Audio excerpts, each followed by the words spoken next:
Bueno, en este informe hemos tratado de graficar de alguna manera la situación que se vive en nuestro país en el sector tan importante como es el de la producción de los alimentos que terminan en nuestra mesa y que terminan siendo la fuente de una alimentación saludable además para todos los peruanos, o al menos ese es el propósito.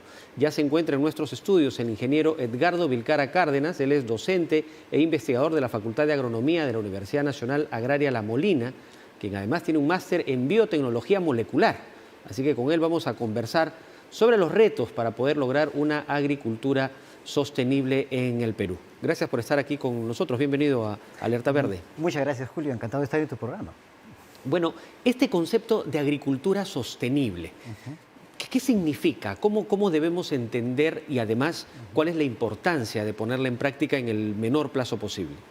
Bueno, cuando estamos hablando de una agricultura sostenible o una agricultura sustentable, estamos hablando de una forma de producción que busca rentabilizar, por supuesto, el campo, pero respetando todo lo que son los recursos. Podríamos estar hablando de los recursos suelo, el recurso agua, lo que son los bosques, lo que son la flora, por ejemplo, la biodiversidad que es tan importante, sobre todo porque nuestro país, pues, en ese aspecto está bastante favorecido. Y todo esto también respetando el modo de vida, la cultura, las tradiciones, justamente del hombre del campo, en realidad. De acuerdo. Cuando uno habla de la agricultura, inmediatamente lo mira como un sector productivo importante. Por lo tanto, se me ocurre, creo que quien tiene un campo, quien tiene una chacra, quien tiene sus hectáreas para producir cultivos, la mirada que quizás desde afuera uno pueda decir es que cómo hacemos que ese campo que produce uvas, que produce espárragos, que produce determinados productos, produzca la mayor cantidad de productos de buena calidad, de buen tamaño, para que sean asequibles en el mercado. ¿Es suficiente tener esa mirada de mejorar la capacidad productiva o es que hay que tomar en cuenta otros elementos? Bueno, en este aspecto son muchos aspectos en realidad a tallar, en realidad, ¿no? Nosotros al menos en todo este manejo que hacemos en campo tratamos de recuperar lo que es la calidad del suelo primeramente, ¿no? Por supuesto nos aseguramos que el recurso hídrico sea de calidad, ¿no? Pero también tratamos de seleccionar aquellas especies que estén mejor adaptadas a la zona en cuestión y de preferencia trabajar con especies propias de nuestro país. Estamos hablando, por ejemplo, que en nuestro país tenemos alrededor de 28 tipos de clima de los 32 que existen en el mundo en realidad, ¿no? 84 zonas de vida, ¿no? Estamos hablando de unas 104 zonas de vida, hay quienes señalan que incluso son 117 zonas de vida. Pero en todo este contexto también tenemos que complementar también que nuestro país es rico pues en flora también, ¿no? Estamos hablando del 10% de la flora mundial, el 10% está en nuestro país. Estamos en segundo lugar, por ejemplo, también en lo que es producción de especies piscícolas también. Asimismo tenemos unos 42 etnias por señalar, o sea, esta biodiversidad también es cultural. 42 etnias de 44, por ejemplo, y mayormente estas 42 se encuentran en la Amazonía, ¿no? Por señalar algunos casos. ¿Y a qué te refieres con 42 etnias? Cuando estamos hablando con las etnias, por ejemplo, típicamente en la Amazonía, estamos hablando de formas culturales que se encuentran justamente en nuestra selva, que manejan estos recursos, pero al mismo tiempo los están salvaguardando. Un ejemplo sencillo, digamos, ¿no?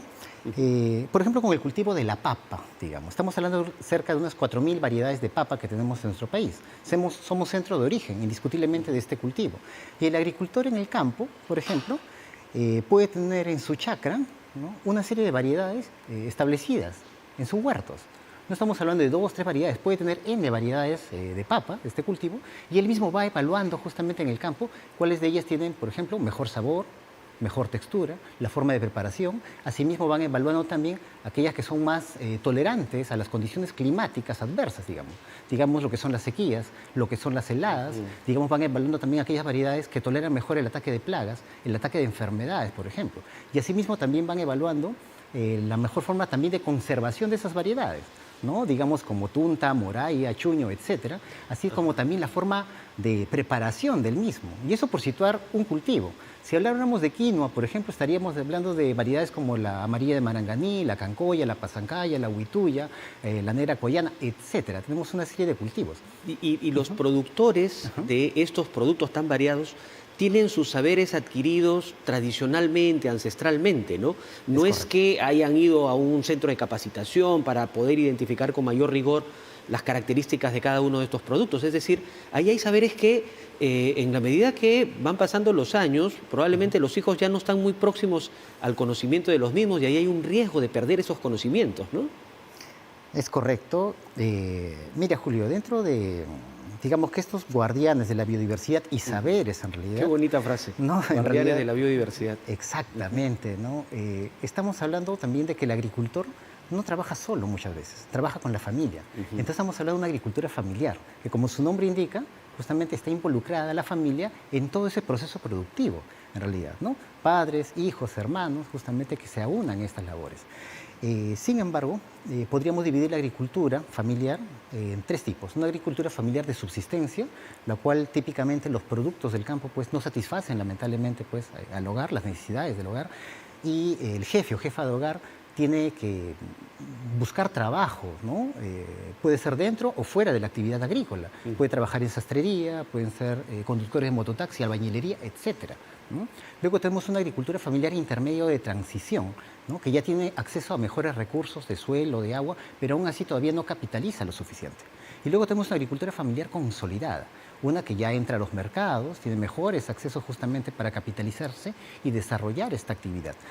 Y lo que podríamos señalar de la primera es que esta agricultura familiar, pues mayormente las personas que la dirigen tienen más de 45 años, de 45 años en adelante. Y muchos de ellos son personas que tienen 78 años a más, ¿no? Y lamentablemente, pues, si esta agricultura familiar no sostiene, pues, justamente a la familia, lamentablemente, pues, los jóvenes no se ven tan involucrados en la actividad, no buscan otras fuentes de ingreso y se van perdiendo estos saberes, ¿no? Entonces, estamos teniendo una erosión de conocimientos, digamos, si se diga la palabra. ¿Y qué se necesita para rescatar estos saberes y de paso ayudar a estas familias que desarrollan una agricultura familiar de subsistencia para poder insertarlos dentro de la sociedad de actividades productivas que les mejoren también sus condiciones de vida, su calidad de vida, que tengan una vida digna? ¿Qué necesitamos hacer allí? Bueno, en mi opinión muy personal, considero yo que necesitamos hacer mayor transferencia, ¿no? De conocimientos, tecnologías acordes al medio. Entiendo que hay una serie de tecnologías que vienen de fuera, pero en lo personal considero que no se trata de adoptar la tecnología de fuera, sino adaptarla a nuestro medio. Ver cómo se puede transformar esos conocimientos en algo que sea aplicable y de una manera pues, práctica en realidad, ¿no? Y el reto, ¿quién emprende ese reto, ese desafío? Yo entiendo, las universidades hacen sus esfuerzos, pero no son suficientes. Son esfuerzos pequeños, proyectos pilotos, que no terminan de darle la cobertura a todo el país. ¿Qué más habría que hacer allí? Bueno, aproximadamente el 4% de agricultores de subsistencia ha recibido asistencia técnica. Entonces, como verás, es un porcentaje bastante bajo en realidad, ¿no? Y es cierto, ¿no? Las universidades ponen de su parte, ¿no? Asimismo, también hay otras instituciones, ¿no? Que hacen lo mismo, pero requerimos más apoyo en ese aspecto, ¿no? Sin embargo, veo con alegría también que muchos jóvenes se vienen involucrando en esas actividades. En este momento yo tengo el cargo de coordinador de la Oficina de Voluntariado de la Universidad Agraria La Molina y trabajamos con jóvenes que son pues, de distintas facultades, no solamente son agrónomos, hay zootecnistas, ingenieros de industrias alimentarias, en gestión, etcétera. Y también se nos han aunado pues, profesores, tanto de la universidad como de otras instituciones, y por supuesto egresados, ¿no? Yo, bueno, hace muchos años también fui un voluntario en realidad, ¿no? Y tuve la oportunidad al regresar de incorporarme justamente nuevamente pues, a las filas. ¿Y como qué están haciendo en ese voluntariado? Mira, típicamente lo que nos suelen pedir, ¿no? Es el apoyo, por ejemplo, con lo que son biohuertos, por ejemplo. O bien también con lo que son transformaciones de residuos, ¿no? Hay un emprendimiento que a mí en lo personal me ha gustado, es este emprendimiento de Lima Compost, ¿no? Que justamente van compostando los residuos para tener un producto de calidad que mejore la estructura de los suelos, mejore lo que es la retención del agua, ¿no? Captura carbono atmosférico, ¿no? El carbono, en lugar que esté en la atmósfera, causando esos efectos de calentamiento global, mejor pues queda capturado en los ácidos húmicos, digamos, que se encuentran en la materia orgánica y lo tenemos ahí retenido por decenios o por 100 años, por ejemplo. Entonces, es parte de la labor que venimos realizando. Algo que también se ve, por ejemplo, es lo que es la recuperación de los bosques. Zonas deforestadas, por ejemplo, para instalar un cultivo. Estamos hablando, por ejemplo, de una hectárea. Una hectárea de terreno son aproximadamente 10.000 metros cuadrados. Cuando se hace esa tala, esa quema, por ejemplo, se liberan a la atmósfera unas 240 toneladas de CO2 con una hectárea, ¿no? Y hay quienes en algún momento han sembrado un cultivo, por ejemplo, como es el arroz, y el rendimiento ha sido de 1 tonelada. En lo personal, eso no es negocio. Entonces, lo que se hace en estos casos es recuperar esos suelos estableciendo un cultivo de cobertura, ¿no? En este caso, por ejemplo, trabajamos con cultivos que fijan el nitrógeno atmosférico, ¿no? El nitrógeno es el componente principal, al menos que buscamos cuando compramos un fertilizante, como es la urea, por ejemplo. Pero este cultivo de cobertura, digamos la centrosema, por citar un caso, fija este nitrógeno atmosférico en el suelo. Entonces lo va enriqueciendo. Por supuesto no lo hace sola, la hace también con una asociación con unas bacterias nodulantes. Por eso nos es importante también cuidar la microbiología de los suelos. Entonces, con esta fijación de nitrógeno ya tenemos la base para ir recuperando un terreno y establecer cultivos, por ejemplo, como son especies arbóreas, también pueden ser cultivos ornamentales, pueden ser también frutales, por ejemplo, y también establecer una pequeña crianza. La crianza de cuyes, por ejemplo, en selva también se da, típicamente en sierra, pero en selva también se están criando cuyes, ¿no? Y aprovechamos todas las fecas de los cuyes, al momento del beneficio del animal, también todo lo que son las tripas, la sangre, los huesos, el pelaje, para elaborar compost. Entonces estamos restituyéndolo al suelo constantemente. La idea es ir enriqueciendo suelo. De acuerdo. Julio, algo que se señala, por ejemplo, en nuestro país en líneas generales, es que nos falta fósforo, ¿no? Es uno de los elementos que requerimos para la producción agraria, ¿no? Pero no es que no tengamos fósforo, sino que el fósforo no está disponible en el suelo, la planta no lo puede tomar. Pero es acción justamente de la microbiología, ¿no? Los microorganismos del suelo, que ponen a disposición el fósforo y otros elementos que la planta pues requiere. Y con esta forma de manejo podemos reducir, ¿no?, el uso de los fertilizantes o en algunos casos también pues eliminarlos. Hay quienes practican la agricultura orgánica, que de esta manera pues no hacen uso de ningún agroquímico, por ejemplo. Y hay personas que vienen demandando estos cultivos. Y eso podría ser una alternativa frente a este problema de abastecimiento de fertilizantes, ¿no? Por supuesto que sí. De acuerdo. O sea, tenemos el conocimiento, las buenas prácticas, tenemos los territorios suficientes en el Perú, creo yo, para hacerlos mucho más productivos orgánicamente. Es decir, hay un reto enorme que podemos enfrentar. Otra vez, el Perú podría ser una alternativa, incluso, con buenas prácticas, de resolver las amenazas de hambruna que hay para el mundo. Por ejemplo, tengo entendido que hay un estado que se encuentra, pues, es de la India, ¿no? Está en el límite, digamos, de la India, Nepal y Bután, ¿no? Es el estado de Sikkim, donde ya es ley producir de manera orgánica, por ejemplo, ¿no? Y es una extensión de terreno que me parece que es similar a lo que ocupa Berlín, por ejemplo, ¿no? En donde todo es orgánico, ¿no? Y es un ejemplo, digamos, que se puede tomar para el mundo en realidad. Por supuesto, esta transición ha sido lenta, no es de la noche a la mañana. Tengo entendido que ha tomado 13 años llegar a ese sistema de producción, ¿no?